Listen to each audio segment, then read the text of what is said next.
ابو صالح ابو صالح ابو صالح یا ابو صالح ابو صالح ابو صالح ابو صالح یا ابو صالح. فضای این دل دیوانه گرفته بوی گل نرگس، دلم نشسته چو پروانه در آرزوی گل نرگس. اب میں گزارش کروں گا اپنے مہمان خصوصی جناب شاہد منظر صاحب کو تشریف لائیں اور موضوع کے اوپر اظہار خیال کریں. مصباح تعلیمی سوسائٹی کے منتظمین کرام اور معزز سامعین کرام، سب سے پہلے میں سوسائٹی کے جو بھی عہدیداران ہیں ان کو مبارکباد پیش کرنا چاہتا ہوں کہ انہوں نے یہ ایک پروگرام آرگنائز کیا. سوسائٹی میں دراصل اس طرح کے پروگرامز کی کافی ضرورت ہے. کچھ سنجیدہ ماحول میں گفتگو ہونا چاہیے، اس کے لیے وہ قابل مبارکباد ہیں. یہ جو ٹاپک ہے، ابھی پروگرام شروع ہونے سے پہلے ایک صاحب سے میری بات ہوئی کہ یہ بڑا ایسا ٹاپک ہے جو آبسولیٹ ہو چکا ہے، یعنی جو سماج میں جس کا وجود ہی نہیں ہو اس کے بارے میں بات کرنے سے فائدہ کیا. لیکن میں نے ان سے کہا کہ اگر ڈیزائریبل ہے اور اس کی کمی ہو گئی ہے، مفقود ہو گیا ہے، نان ایگزسٹنٹ ہو گیا ہے، تو بات کرنے کی ضرورت اور بڑھ جاتی ہے. اس لیے یہ پروگرام جو ہے وہ بہت اہم ہے. میں اپنی گفتگو میں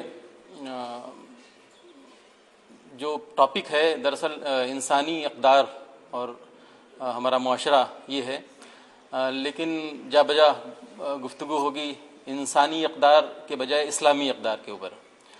ایسا اس لیے میں کر رہا ہوں کہ اسلامی اقدار اور انسانی اقدار کوئی دو مختلف چیزیں نہیں ہیں، بلکہ میرا یہ نظریہ ہے کہ جتنے مذاہب ہیں دنیا میں یہ بیسک ویلیوز میں سبھی کامن ہیں.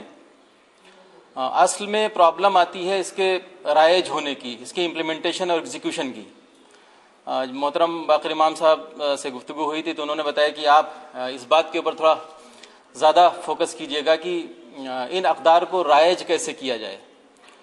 تو بہرحال میں کوشش کرتا ہوں کچھ بیسک باتیں ان سے شروع کروں.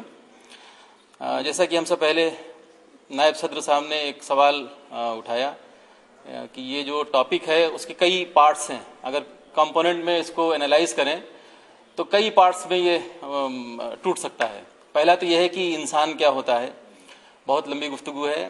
اینتھروپولوجی اور سائیکولوجی کا بہت بڑا موضوع ہے، اور بلکہ انسان کو ایک ناشناختہ موجود کے طور پر تشبیہ دی گئی ہے کہ انسان ایک ایسی شے ہے کہ جس کا پہچاننا تقریباً ناممکن ہے ہم جیسے انسانوں کے لیے. خواص کی بات نہیں کر رہا ہوں میں. دوسرا اس کا کمپوننٹ ہے ہیومن ویلیوز. ایک طرف انسان ہے، دوسری طرف ویلیوز ہیں. سوال یہ پیدا ہوتا ہے کہ ویلیوز کیا ہیں، ویلیوز کو ہم کیسے ڈیفائن کریں. ابھی جتنی بچیاں تھیں سب نے اپنے اپنے حساب سے اس موضوع کے اوپر روشنی ڈالی.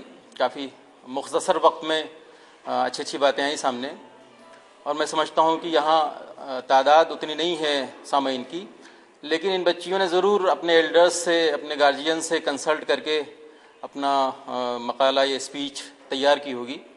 تو کہیں نہ کہیں انڈائریکٹلی اس پورے پروگرام میں وہ گارجینز بھی شامل ہیں جو یہاں پر موجود نہیں ہیں، اور ان بچیوں کی تیاری میں انہوں نے ضرور شرکت کی ہوگی. تو میں ان کو بھی شامل مانتا ہوں غائبانہ طریقے سے. اور تیسرا پوائنٹ ہے کہ معاشرہ کیا ہوتا ہے. یہ تین اہم چیزیں ہیں.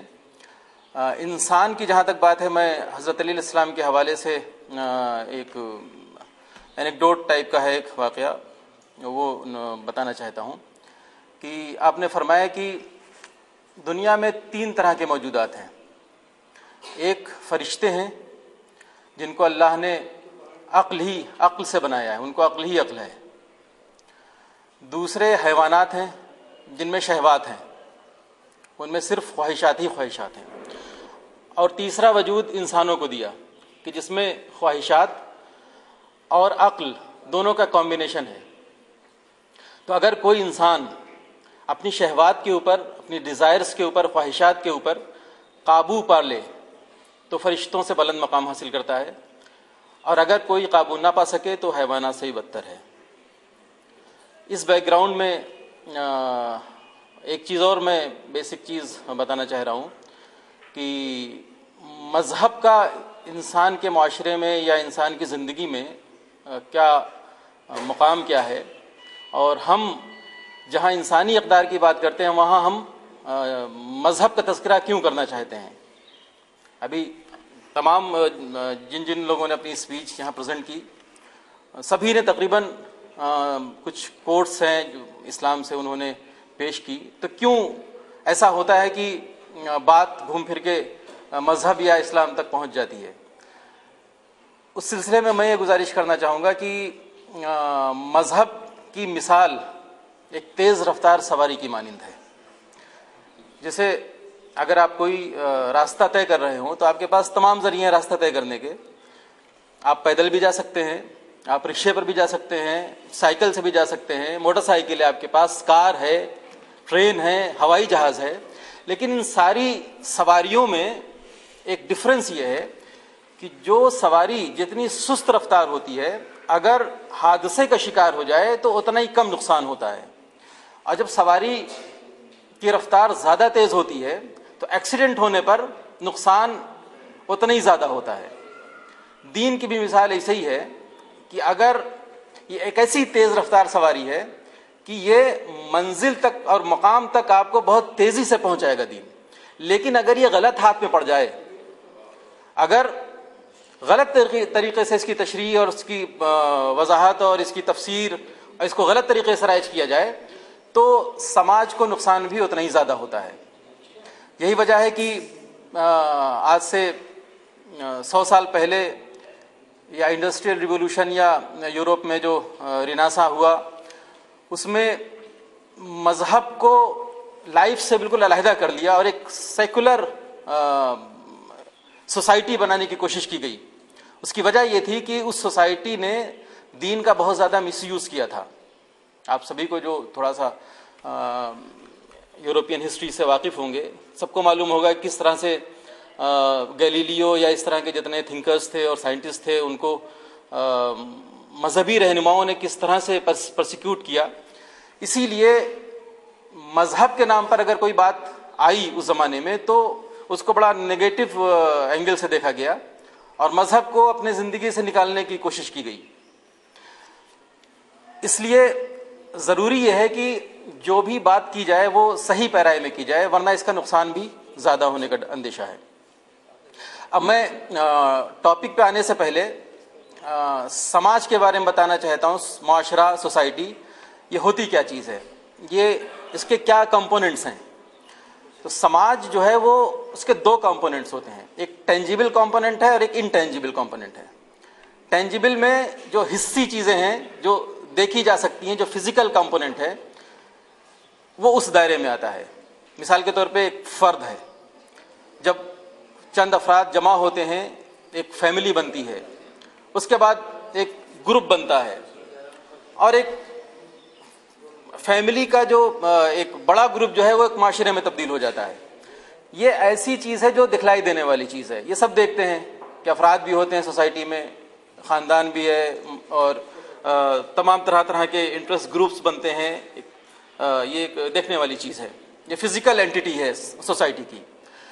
اور ایک دوسرا انٹینجیبل کمپوننٹ ہے. انٹینجیبل کا مطلب جو دکھلائی نہیں دیتی، غیر مرئی اور نادیدہ اس کا جز ہوتا ہے، لیکن وہ بہت اہم جز ہوتا ہے اس سوسائٹی کا. وہ ہے کیا؟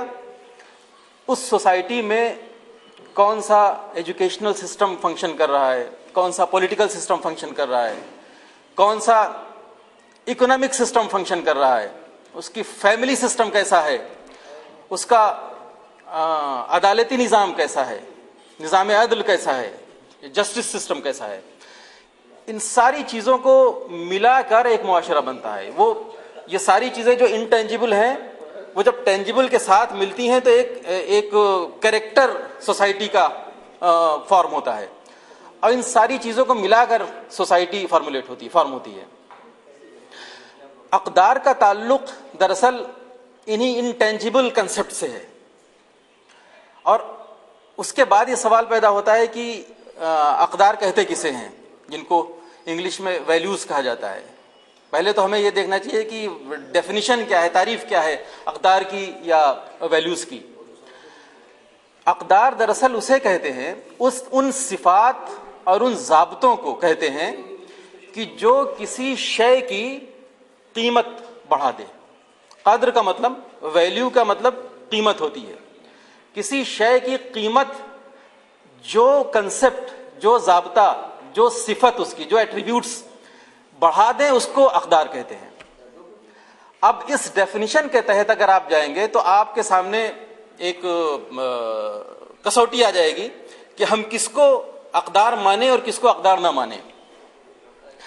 عام طور سے جو ویلیوز کی ڈیفینیشن میں جن چیزوں کو شامل کیا گیا ہے، اس کی ایک فہرست، بہت مختصر ایک فہرست میں آپ کے سامنے پیش کرنا چاہ رہا ہوں۔ ایسا نہیں کہ یہ ایگزاسٹو فہرست ہو، لیکن بہرحال چند اس میں صفات ہیں جو عام طور سے ویلیوز کی کیٹیگری میں آتی ہیں۔ دو چیزیں ایسی ہیں جو تھوڑا اسلام سے تعلق رکھتی ہیں، بلکہ باقی چیزیں اور ہیں جو ایک کامن ویلیوز کی شکل میں ہیں۔ اس میں مذہب، سبھی مذہبوں میں رائج ہیں وہ، جیسے علم ہے۔ علم جو ہے ایک ویلیو ہے، یعنی اگر کوئی جاہل ہے تو اس کی قدر و قیمت، چاہے وہ معاشرہ ہو چاہے وہ شخص ہو، اس کی قدر و قیمت ختم ہو جاتی ہے۔ تو علم جو ہے ایک ویلیو ہے۔ صداقت، سچائی، یہ ایک ویلیو ہے۔ شجاعت، یہ ویلیو ہے۔ عدالت، جسٹس، ٹو بی جسٹ۔ امانت داری آپ نے سنا ہوگا، یہ ویلیوز ہیں۔ ایثار و قربانی، یہ ویلیوز ہیں۔ صلہ رحمی، یعنی اپنے رشتہ داروں کے ساتھ بہتر طریقے سے برتاؤ کرنا، یہ ویلیوز میں آتا ہے، فیملی ویلیوز میں آتا ہے۔ بچوں کا خیال رکھنا، بزرگوں کا خیال رکھنا، یہ فیملی ویلیوز میں آتا ہے۔ مظلوموں اور کمزوروں کی مدد کرنا، ان کی حمایت کرنا، یہ بہت بیسک ویلیوز میں آتا ہے سوسائٹی کی۔ ڈگنیٹی آف لیبر، یعنی مزدوری کی عظمت، محنت مزدوری کرنا، کام کرنا، رزق کے لیے، حلال رزق کے لیے کام کرنا، یہ بھی ویلیو میں آتا ہے۔ کچھ اور چیزیں ہیں جو تھوڑا سا نامانوس سی لگیں گی آپ کو، لیکن وہ بھی ویلیو ہے۔ یہ ابھی میں صرف فہرست بیان کر رہا ہوں، کیونکہ زیادہ تر اس میں باتیں ہیں لوگوں کے ذہن میں کلیئر ہیں، لیکن اگر ایک ایک ویلیو کے اوپر آپ بات کرنے کے لیے آئیں تو پھر مہینوں لگ جائے گا، اس لیے صرف اشارتاً میں بات کر کے آگے بڑھ رہا ہوں۔ لیکن ایک آدھ پوائنٹ کے اوپر تھوڑا سا دو چار لفظ الگ سے بولنے کی بھی ضرورت ہے۔ تو جو نامانوس ویلیوز ہیں وہ بتانا چاہ رہا ہوں میں، کہ ان بائزڈ ایٹیٹیوڈ، یعنی غیر متعصبانہ ذہنیت، یہ بھی ایک سوشل ویلیو ہے۔ ہم کسی چیز کو رائٹ پرسپیکٹو میں دیکھیں، اپنے ذہن سے تمام تعصب کو ہٹا کے کسی چیز کو دیکھیں، یہ ایک بہت اسٹرانگ ایک ویلیو ہے۔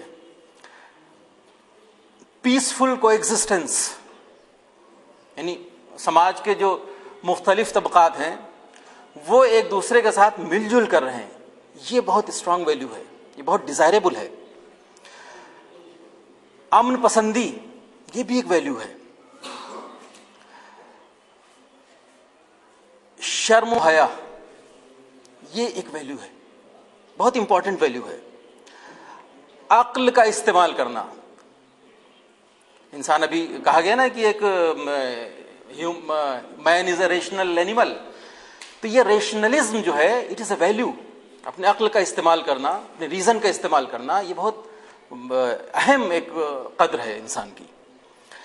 دوسروں کو معاف کر دینا، رحم دلی، ہمدردی، یہ سارے جذبات، یہ ساری چیزیں ویلیوز میں آتی ہیں۔ اب سوال یہ پیدا ہوتا ہے کہ اس کا منبع کیا ہے ان ویلیوز کا؟ ابھی جیسے نائب صدر صاحب نے بتایا کہ ہم نہیں ہوتے ہیں طے کرنے والے کی ویلیوز کیا ہوں۔ بالکل صحیح فرمایا آپ نے، لیکن اس کی انالیسس کرنے میں کہ اس کا منبع کیا ہے کوئی حرج نہیں ہے۔ ظاہر سی بات ہے جتنا ضابطہ حیات ہے وہ سب اللہ کی ہدایت کے ہی مطابق ہے، لیکن عقل کا استعمال کرنے کی بھی دعوت دی گئی ہے، اور کوئی بھی چیز اللہ کی حکمت سے خالی نہیں ہے۔ تو تمام اقدار کے پیچھے کیا حکمت ہے اس کے بارے میں بھی غور کرنے میں کوئی مذاقہ نہیں ہے۔ دراصل ساری جو ویلیوز ہیں، ابھی میں نے آپ سے عرض کیا کہ عدل جو ہے، سسٹم آف جسٹس، یہ ایک ویلیو ہے، لیکن سارے اقدار کا منبع یہی جسٹس ہے۔ اگر آپ دیکھیں، غور کریں تھوڑا سا، کہ ہر چیز اسی عدل کے اوپر پلٹ کے آتی ہے۔ کوئی بھی سوشل ویلیو ہو، ہیومن ویلیو ہو، مورل ویلیو ہو، فیملی ویلیو ہو، جتنی طرح کی ویلیوز ہیں وہ سب گھوم پھر کے اسی جسٹس کی طرف مڑتی ہیں۔ جسٹس کیا ہوتی ہے، یہ بھی ایک بہت ہی اہم مدعا ہے کہ ہم کیسے ڈیفائن کریں کہ جسٹس کسے کہتے ہیں، عدل کیا ہے۔ ایک بار پھر میں حضرت علیہ السلام کی طرف رجوع کرنا چاہتا ہوں کہ ایک شخص نے ان سے دریافت کیا کہ بتائیے عدل کسے کہتے ہیں۔ حالانکہ بات بہت ہوتی ہے، لیکن اگر کسی سے پوچھیے عدل کہتے کسے ہیں تو شاید ڈیفائن نہ کر پائے، مفہوم بتا دے گا، ایکسپلین کر دے گا، طرح طرح سے بتانے کی کوشش کرے گا، وہ کنونس کرنے کی کوشش کرے گا، لیکن عدل کی ڈیفینیشن تھوڑا مشکل کام ہے۔ لیکن دیکھیے مولا نے کتنی آسانی سے اس مسئلے کو حل کر دیا۔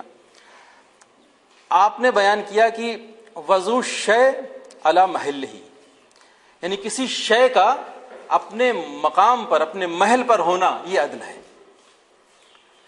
پھر اسی شخص نے پوچھا کہ ظلم کیا ہے، تو آپ نے فرمایا کہ میں نے بتا تو دیا، یعنی عدل کی ضد ظلم ہے۔ کوئی چیز اگر مقام عدل پر نہیں ہے تو وہ مقام ظلم پر ہے۔ ظلم کا مطلب یہ نہیں ہے کہ خنجر گھونپ دیا یا کسی کے درے لگا دیے، کوڑے لگا دیے، کسی کو ٹارچر کر دیا۔ ظلم اسے نہیں کہتے، یہ بھی ظلم ہے، لیکن صرف یہی ظلم نہیں ہے۔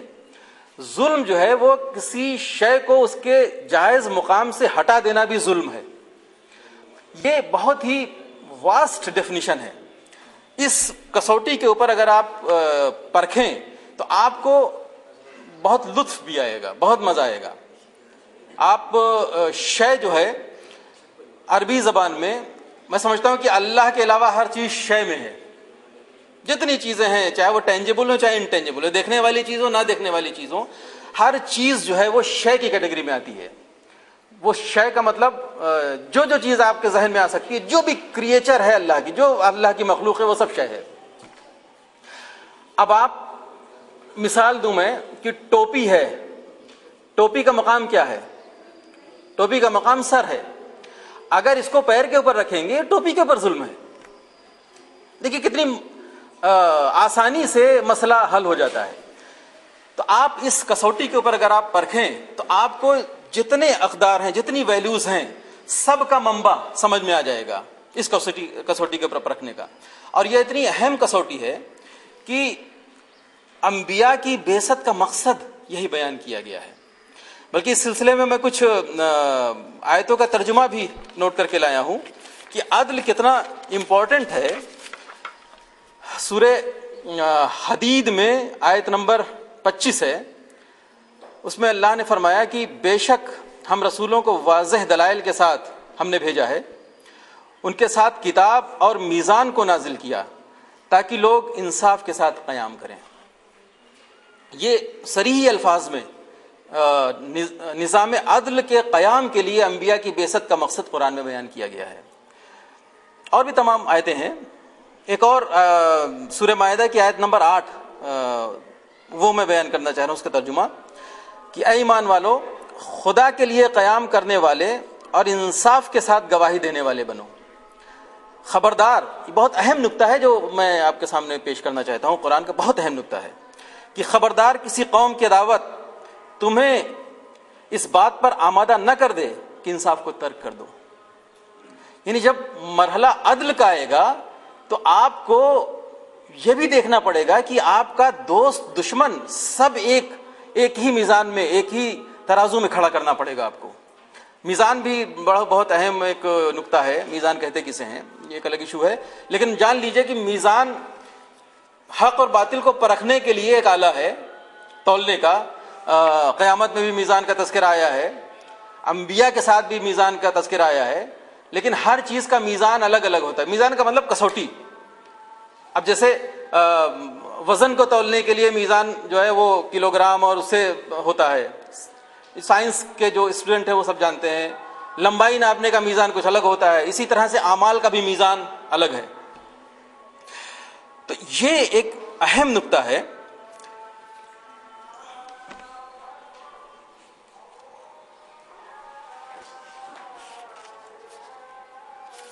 اس کو تقوی کے قریب بھی بتایا ہے. اسی آیت میں آگے کہا گیا ہے کہ انصاف کرو کہ یہی تقوی کے قریب ہے. اللہ سے ڈرتے رہو، اللہ تمہارے اعمال سے باخبر ہے.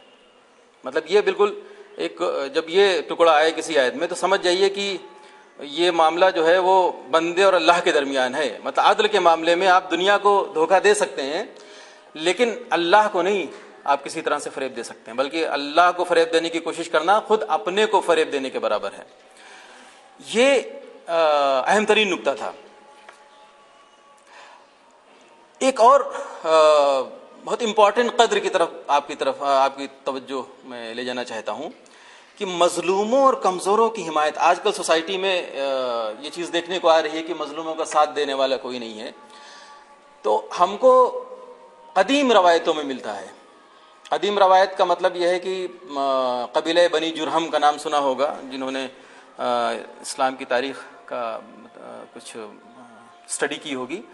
جب حضرت ابراہیم علیہ السلام حضرت اسماعیل علیہ السلام اور جناب ہاجرہ کو چھوڑ کر چلے گئے تھے تو آب زمزم جب جاری ہوا تو تمام آبادیاں اس میں بس گئیں.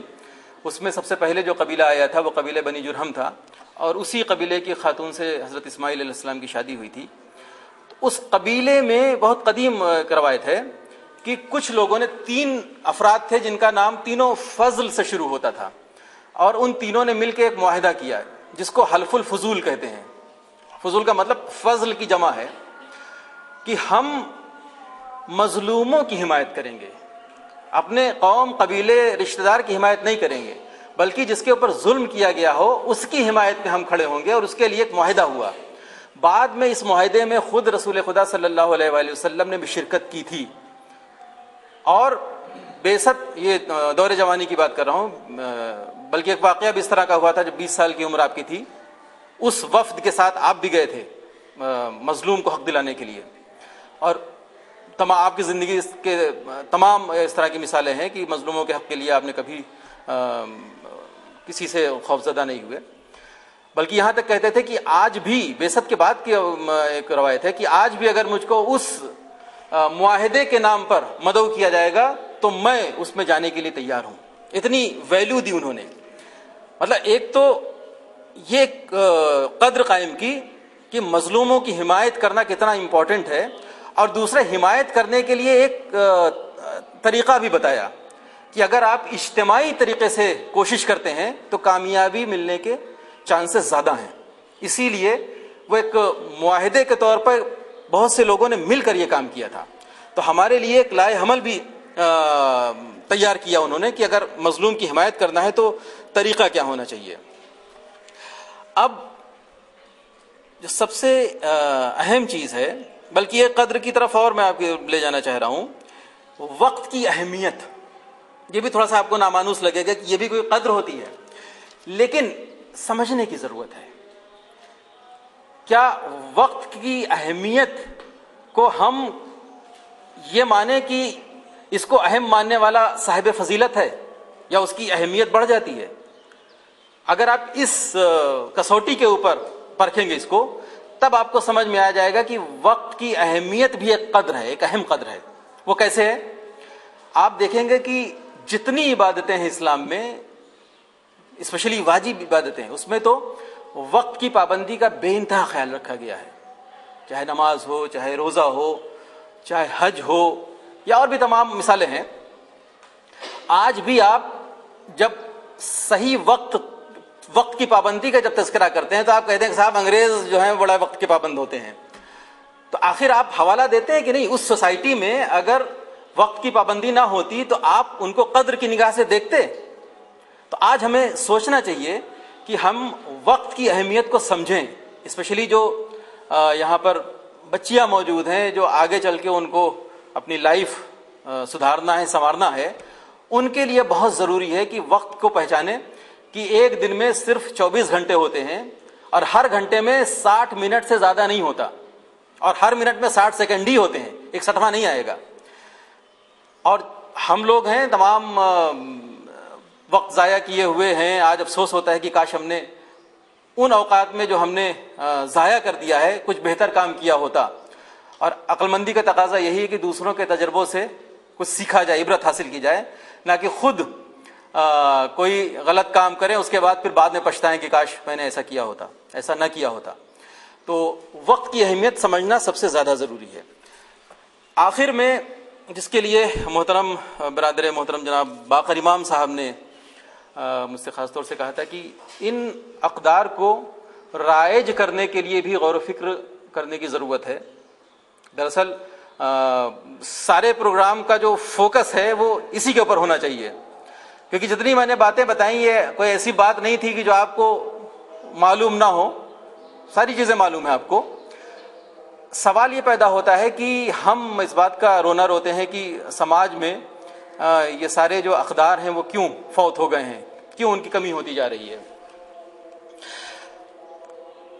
ہم کو رائج کرنے کے لیے کون کون سے اقدام کرنے چاہیے, اس کے لیے پھر میں تھوڑا سا دین کا ہی سہارا لینا چاہتا ہوں. سورہ والعصر آپ لوگوں نے ضرور پڑھا ہوگا, قرآن کی سب سے چھوٹی سورتوں میں سے ایک سورت ہے. اس میں کیا کہا گیا, اس میں ایک فارمولہ ہو سکتا ہے مل جائے. والعصر, بسم اللہ الرحمن الرحیم, والعصر ان الانسان لفی خسر الا الذین آمنوا وعملوا الصالحات وتواصوا بالحق وتواصوا بالصبر. یہ چھوٹی سی آیت ہے لیکن ایک ضابطۂ حیات ہے. اس کے پر غور کریں گے تو تمام بہت گہرائی ہے اس پورے سورے میں. سورہ چھوٹی ضرور ہے لیکن بہت گہرائی ہے. اس میں انسان کو, ابھی انسان کی بات ہو رہی تھی کہ انسان کیا شے ہے, تو اس میں بھی ایک جواب پوشیدہ ہے کہ انسان دراصل تاجرانہ ذہنیت رکھتا ہے. انسان کی ایک مینٹلٹی ہے کہ وہ بزنس مائنڈڈ ہے.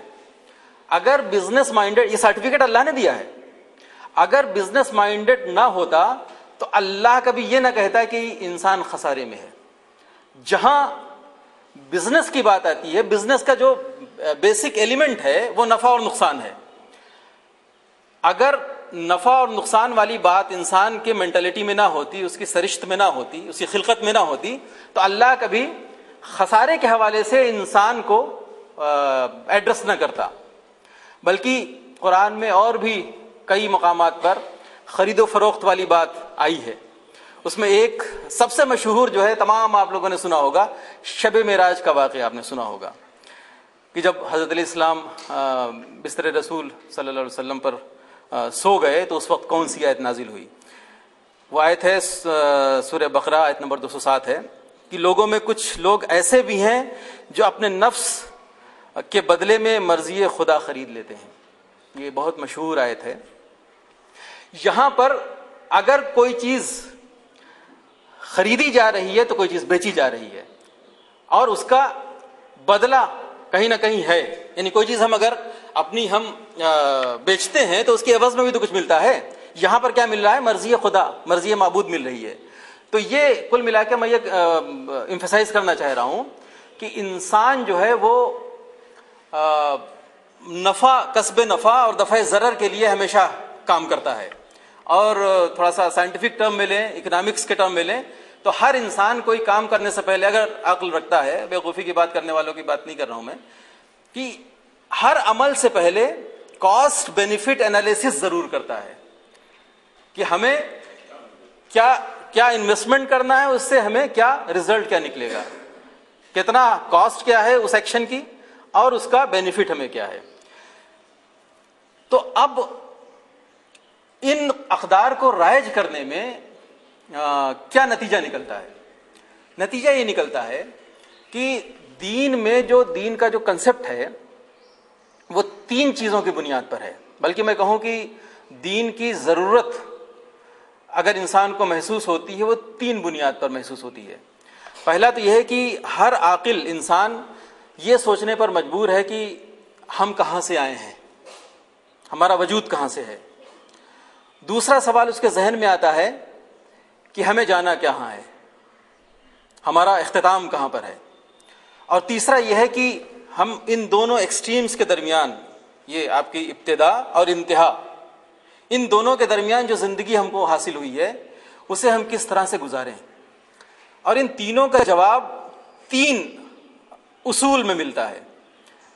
پہلا ہے توحید، ہم کہاں سے آئے ہیں، ہماری ابتدا کیا ہے، اس کا جواب توحید میں ہے۔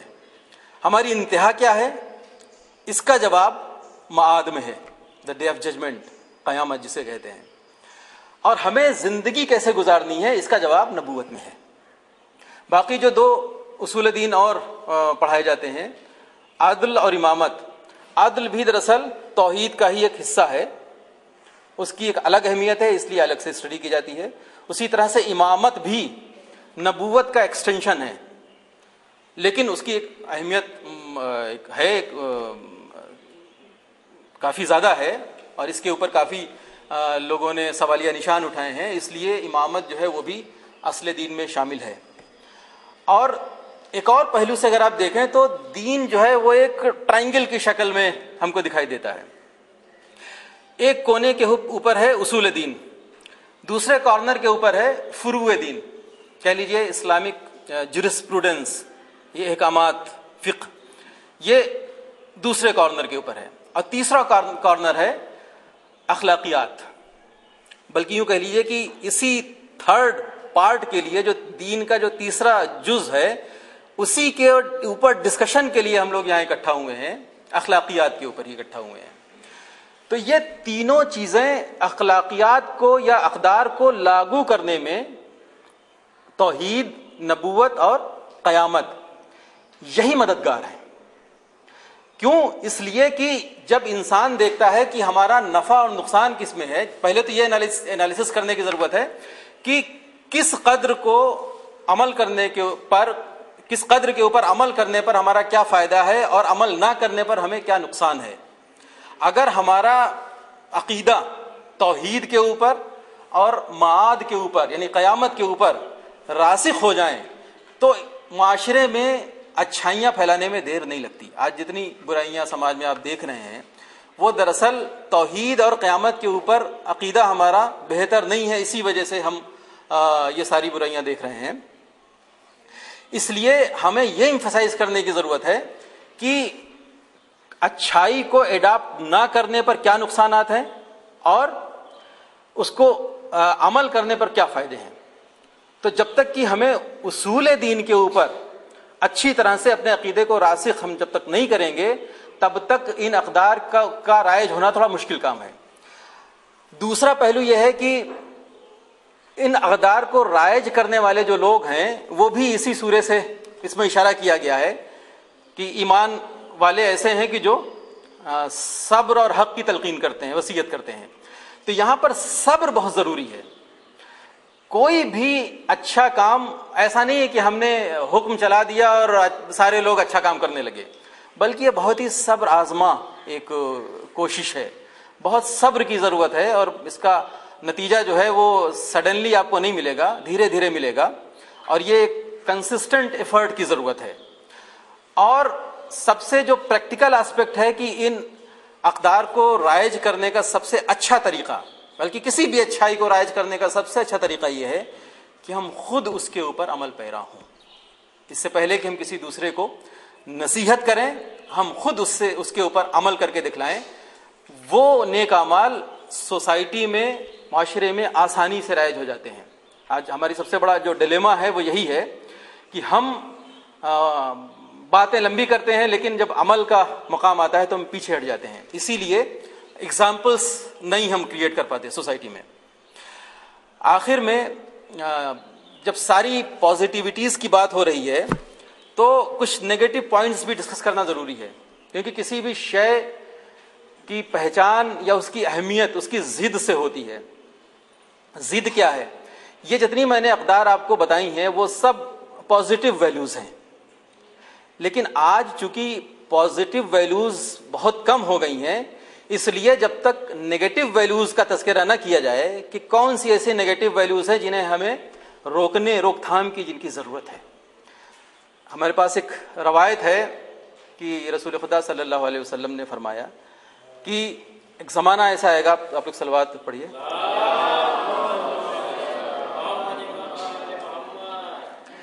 ایک زمانہ ایسا آئے گا کہ جب معروف منکر ہو جائیں گے اور منکر معروف ہو جائیں گے، یعنی اچھائیاں جو ہیں وہ برائی میں کنورٹ ہو جائیں گی اور برائیاں اچھائی میں بدل جائیں گی۔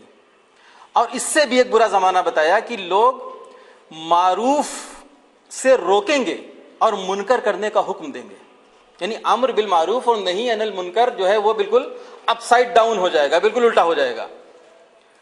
تو آج اگر آپ غور کریں تو دیکھیں گے کہ ہم لوگ لگتا ہے کہ ایسے ہی زمانے میں زندگی گزار رہے ہیں جہاں پر معروف جو ہے وہ منکر ہو رہے ہیں، یعنی اچھائیاں جو ہے برائی میں تبدیل ہو رہی ہیں اور برائیاں جو ہیں وہ اچھائی میں تبدیل ہو رہی ہیں، بلکہ اچھائی کرنے والے بڑا شرمندہ سے رہتے ہیں، بڑا شرمسار رہتے ہیں، لوگ انہیں بڑا بیوقوف یا اس طرح کی پچھڑا ہوا یا طرح طرح کے بیکورڈنس اس طرح کے ٹیگ سے ان کے اوپر لاگو کر دیتے ہیں۔ کچھ نگیٹو جو اقدار ہیں، ویلیوز ہیں، وہ میں آپ کے سامنے بس بیان کرنا چاہ رہا ہوں، جلد ہی اپنی بات میں ختم کرنا چاہتا ہوں۔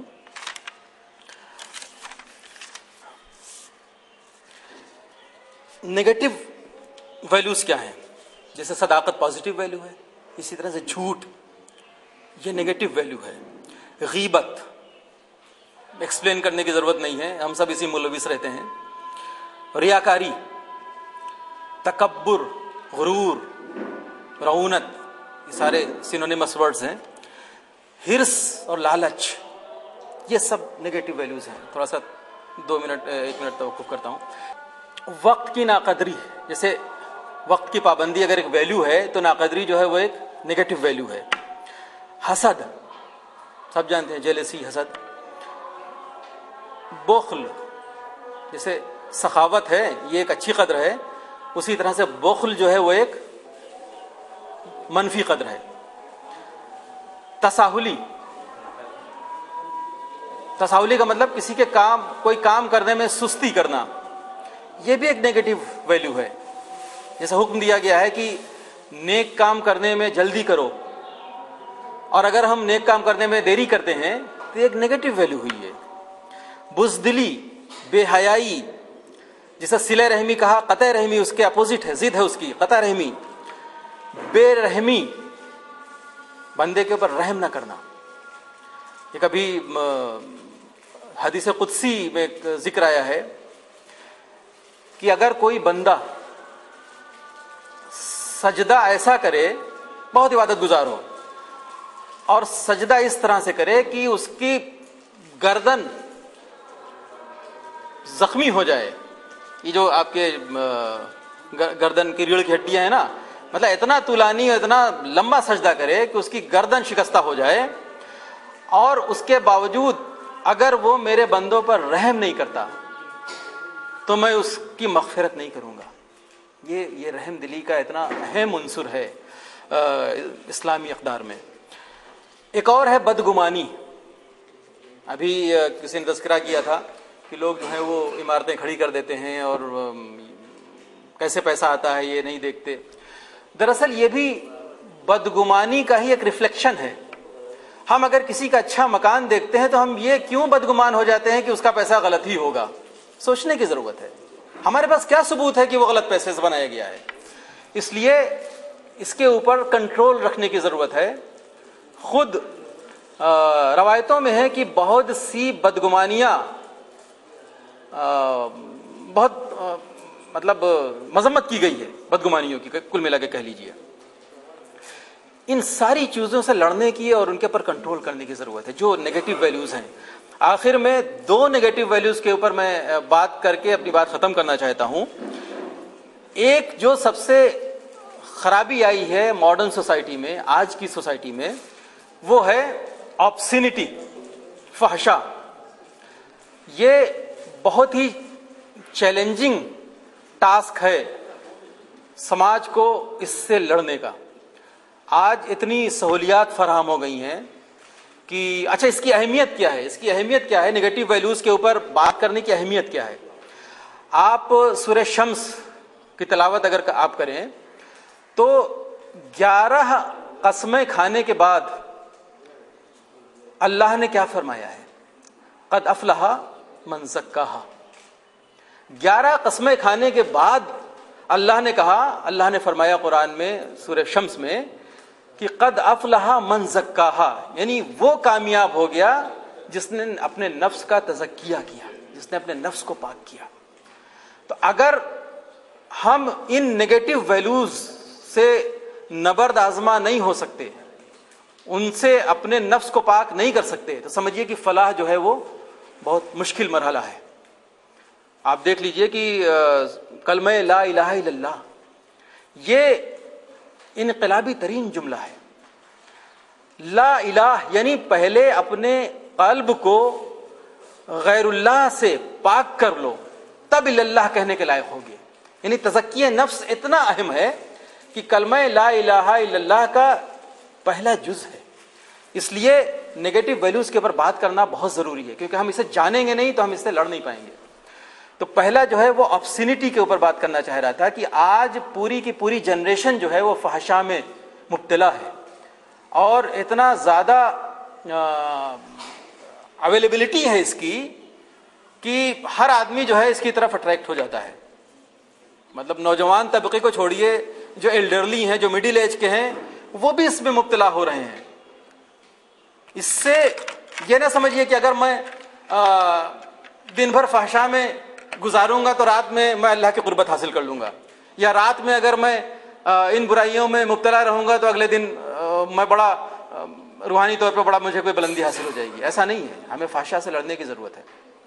دوسرا جو سب سے بڑا نگیٹو ویلیو جو سوسائٹی میں رائج ہو رہی ہے وہ ہے ہپوکریسی، نفاق. یہ میں سمجھتا ہوں کہ نمبر 1 کے اوپر ہے. آج جس طرح سے انفارمیشن ٹیکنالوجی ترقی کر رہی ہے، اسی طرح سے حق اور باطل کو ملانے کا کام بہت تیزی سے ہو رہا ہے. یعنی انسان کے لیے حق کو پہچاننا دشوار سے دشوار تر ہوتا جا رہا ہے. اس سے بہت زیادہ لڑنے کی ضرورت ہے. بہت سے لوگ تو ایسے ہیں کہ جن کو اس بات کی وقت ہی نہیں ہے. اپنا اس طرح سے انہوں نے اپنے دن کو شیڈیول کر رکھا ہے کہ ان سب باتوں کے اوپر غور ہی نہیں کرتے. حالانکہ جو لوگ وقت کا رونا روتے ہیں، اگر صرف ٹیلی ویژن دیکھنا بند کر دیں تو شاید ان کے پاس وافر وقت میسر آ جائے گا. یہ بھی فحشا کا ایک بہت بڑا آلہ ہے ٹی وی. اس کے اوپر تھوڑا ہمیں غور و فکر کرنے کی ضرورت ہے، اور یہی سب سے بڑا ٹائم کلر بھی آج کے زمانے میں. تو ہم کو جو لوگ غور و فکر کرنے کی صلاحیت رکھتے ہیں، جن کے پاس وقت ہے، جن کے پاس وسائل ہیں، انہیں کم سے کم اس بات کے اوپر غور کرنا چاہیے کہ کہاں کہاں پر حق اور باطل ملے ہوئے ہیں، کون کون سے چہرے جو ہیں وہ منافق ہیں، کن کی سوچ میں نفاق ہے. اس سے ہمیں اس کے خلاف آواز بلند کرنے کی اور اس کو اجاگر کرنے کی بے انتہا ضرورت ہے. تو آج کے اس موقع پر میں اللہ سے یہ دعا کرتا ہوں کہ محمد وآل محمد کے وسیلے سے، ان کے تصدق سے ہم جتنی مثبت اقدار ہیں ان کو نہ صرف خود اس کے اوپر عمل کریں بلکہ اس کو رائج کرنے کے لیے سوسائٹی میں ہم کوشاں رہیں. اللہ اس کی توفیق عطا کرے، اور جتنی منفی اقدار ہیں اس سے بچنے کی بھی توفیق اللہ عطا کرے. شکریہ. شکریہ ادا کروں گا جناب منظر شاہد منظر صاحب کا، یہاں پہ تشریف لائے، یہاں پہ آگے اسٹیج کے اوپر تقریر کیا. بہرحال دستور یہ ہے کہ پہلا انعام بعد میں جاتا ہے، اس لیے میں جن کو سوسائٹی کچھ نہ کچھ انعام دے رہی ہے ان کو میں آواز دے رہا ہوں. کسا Fatima, girls inter college.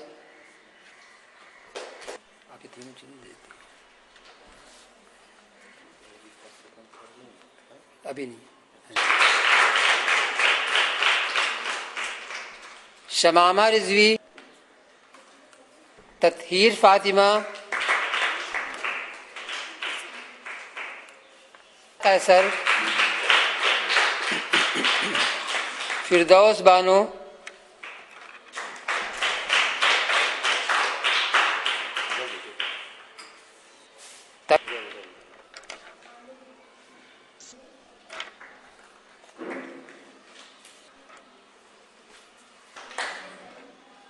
Shahana Fatima,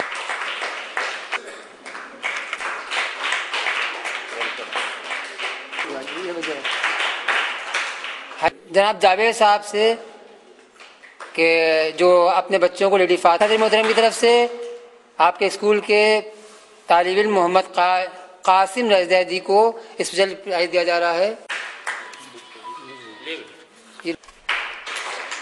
جناب اصغر بندی صاحب تشریف لائیے گا.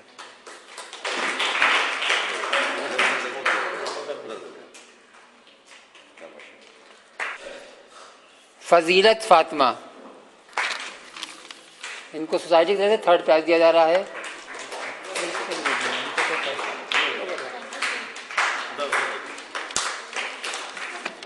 یہ دونوں پرائز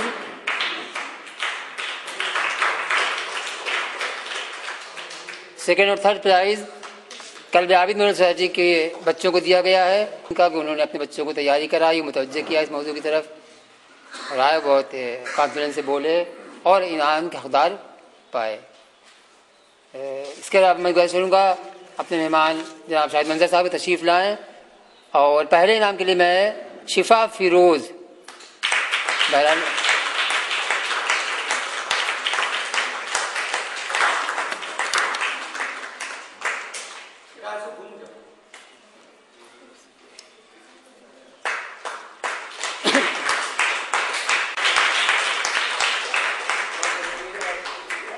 جن کا شکریہ ادا کیا جاتا ہے. ابو صالح ابو صالح ابو صالح یا ابو صالح ابو صالح ابو صالح ابو صالح یا